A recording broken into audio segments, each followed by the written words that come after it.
आणि आता बातमी जरांगेंच्या इशाऱ्याची। आमच्या आंदोलनाला परवानगी दिली नाही तरी लोकशाही मार्गाने आंदोलन करू, जागा मिळेल तिथे आंदोलन करू, त्यामुळे सरकारने आम्हाला अडवण्याचा प्रयत्न करू नये।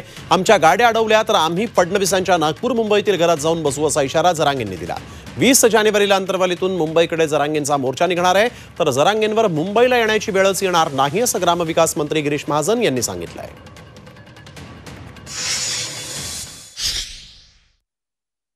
शांततेत जाणार आहेत आणि खाण्यापिण्याचं धान्य घेऊन जाणार आहेत।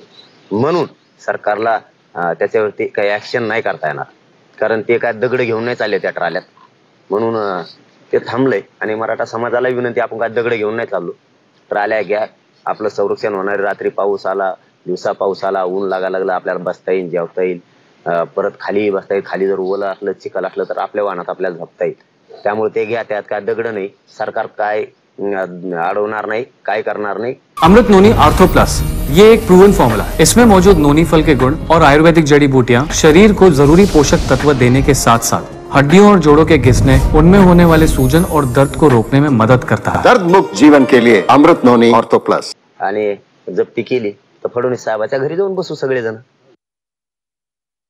जरांगे पाटील म्हणाले आहेत की आम्हाला जर मुंबईला येताना रोखलं तर आम्ही नागपूर आणि मुंबईला फडणवीसांच्या घरी जाऊन बसू।